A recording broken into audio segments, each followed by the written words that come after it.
السلام علیکم ورحمۃ اللہ وبرکاتہ۔ 5 چیزیں جو ماضی میں استعمال کرنا بالکل ممنوع تھیں۔ بہت سی چیزیں جو آج کل عام ہیں انہیں ممنوع سمجھا جاتا تھا۔ یہ بات چیت کے لیے سختی سے حد تک تجاوز کیا جاتا تھا۔ ان موضوعات کو رازداری اور سرگوشیوں میں ڈھانپ دیا گیا تھا، جس کی وجہ سے لوگوں کے لیے ان کو سمجھنا اور کھل کر بات کرنا مشکل ہو گیا تھا۔ شکر ہے کہ چیزیں بدل گئی ہیں۔ جیسے جیسے معاشرے زیادہ کھلے اور قبول کرنے والے ہوتے جاتے ہیں، بہت سی ممنوعات ختم ہوتی جا رہی ہیں۔ آئیے 6 چیزوں پر ایک نظر ڈالتے ہیں جن کے بارے میں سرگوشی کی جاتی تھی لیکن اب وہ عام گفتگو کا حصہ ہیں۔ حیض۔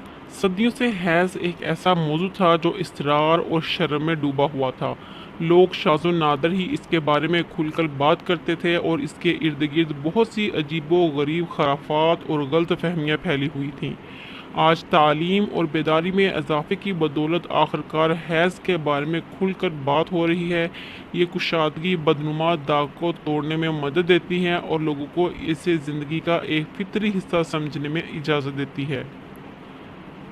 نمبر 2 ہے دماغی صحت، مینٹل ہیلتھ۔ ذہنی صحت کے مسائل جیسے اضطراب اور افسردگی کو کبھی کمزوری یا ذاتی ناکامی کی علامت کے طور پر دیکھا جاتا تھا۔ لوگ فیصلے کے ڈر سے یا پاگل کا لیبل لگنے سے ان کے بارے میں بات کرنے سے ڈرتے تھے، لیکن اس بارے میں بھی شکر ہے کہ ذہنی صحت کے بارے میں گفتگو ڈرامائی طور پر بدل گئی ہے۔ لوگ اب اپنی جدوجہد کے بارے میں زیادہ کھلے ہوئے ہیں اور مدد لینے میں کم شرم کی بات سمجھتے ہیں۔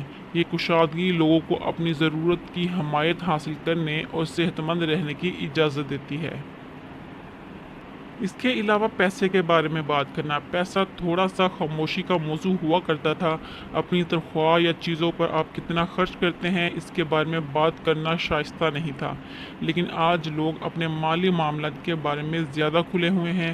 یہ کشادگی مددگار ثابت ہو سکتی ہے، جس سے لوگوں کو بجٹ کی تجاویز کا اشتراک کرنے میں تنخواہوں کا موازنہ کرنے کی اجازت مل سکتی ہے۔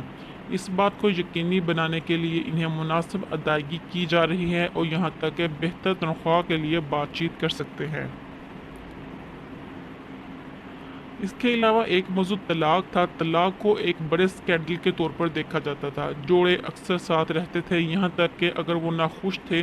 طلاق کی سماجی بدنامی کے خوف سے آج طلاق بہت زیادہ عام ہے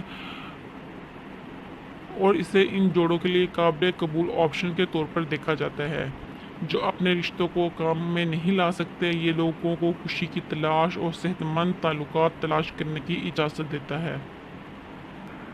جسم کے بال۔ ایک عرصے سے جسم کے بالوں کو ہٹانے کے لیے خاص طور پر خواتین بہت دباؤ تھا۔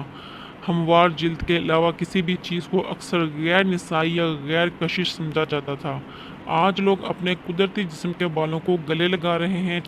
کوئی شخص ریموو کرائے، موم بنانے یا اسے قدرتی چھوڑنے کا انتخاب کرے، یہ ایک ذاتی فیصلہ ہے جس کا فیصلہ کسی اور کو کرنے کی اجازت نہیں ہے۔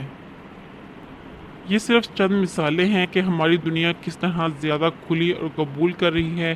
ان ایک بار ممنوع موضوعات کے بارے میں کھل کر بات کرنے سے ہم سب کے لیے ایک زیادہ فہم اور معاون معاشرہ تشکیل دے سکتے ہیں۔